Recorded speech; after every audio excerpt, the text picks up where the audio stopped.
क्योंकि आंगन को सजाएंगे नहीं दिवाली में तो काम कैसे होगा, दिवाली का महत्व कैसे मानेंगे हम। चलिए सवाल पर चलते हैं कि दो संख्याओं का अनुपात 9:4 है, प्रत्येक संख्या में 7 जोड़ने पर इसका अनुपात 5:3 हो जाता है, तो संख्याएं क्या होंगी और उन संख्याओं को कैसे हल करेंगे।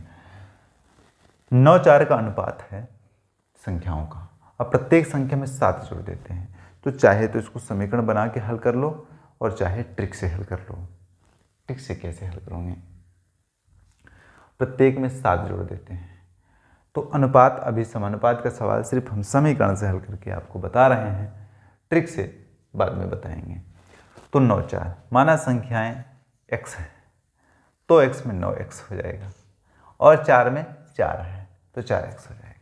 अब प्रत्येक में 7 जोड़ देते हैं तो 7 जोड़ दो, कितना हो जाएगा 5:3। अनुपात को बटे के रूप में कर लेते हैं, विभाजित कर देते हैं, तब हमको क्या प्राप्त होगा, इसका इनसे गुणा और इसका इनसे गुणा, तो 9 त्रिक 27 x धन 3 सत्य 21 प्राप्त हो जाएगा, बराबर 5 चौको 20 x धन 5 सत्य 35 हो जाएगा।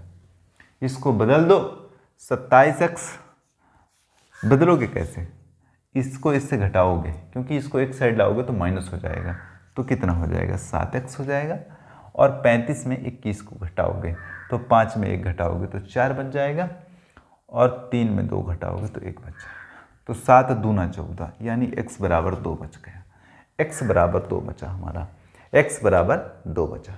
अब जब x का मान 2 है तो संख्याएं क्या क्या है, देखिए 9x है तो 9 गुणे 2 करोगे 18 हो जाएगा, ठीक। फिर 4x है तो 4 गुणे 2 करोगे 8 हो जाएगा, देखिए ठीक है ना। तो 9 दूना 18 और 4 दूना 8, अतः संख्याएं 18 और 8। अब हम ये कैसे पता लगाएं कि हमारा सवाल सही है, देखिए सही सवाल को पता लगाने पर हमको एक चीज़ प्राप्त हो जाता है कि हम संतुष्टि कि हमारा सवाल किस तरह से सही है और कितना सही है। देखिए 5:3 हो जाता है जब उसमें जोड़ देते हैं, तो 18 में 7 जोड़ोगे और 8 में भी 7 जोड़ोगे, ठीक है। अब 8 7 25 हो जाएगा, ठीक, और इसमें 15 हो जाएगा। देखिए क्या 5:3 होता है, तो 5 25 3 5 15, तो 5:3 का अनुपात हो गया, मतलब सही है हमारा सवाल, ठीक। कह रहा है 5:3 का अनुपात हो जाता है, तो उत्तर जो लगा लिए हमने उसमें 5:3 का अनुपात हम जोड़ दिए, आ गया काम हमारा सरलता से। अगले सवाल को मंजिल तक पहुंचाते हैं, और जिस मंजिल तक हमको पहुंचना है वो मंजिल भी सामने में है। अगले सवाल को मंजिल तक इसी तरह से पहुंचाएंगे कि कक्षा में लड़कों एवं लड़कियों का अनुपात 8:5, लड़कियों की संख्या 160,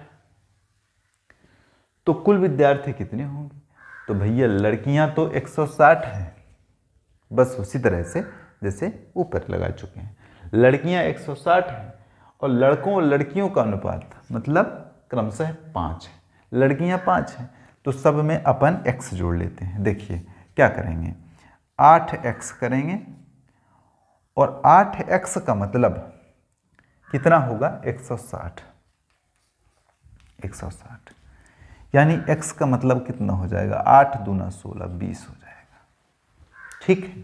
तो अब जोड़ लो दोनों को, 8 5 13x, और 13x में 20 गुणा कर दोगे तो 13 गुणे 20, तो कुल मिला के उत्तर कितना प्राप्त हो गया, आपके पास आ गया होगा उत्तर इसका, तो 13 दूना 26, यानी कक्षा में जो लड़के थे या छात्र थे या लड़के लड़कियां थे वो 260 थे, ठीक।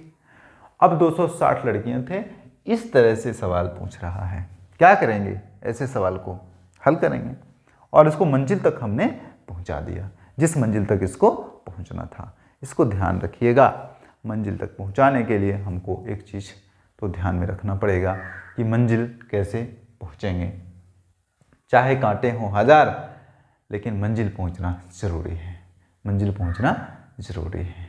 अब तो शेरो शायरी में ही काम बनेगा।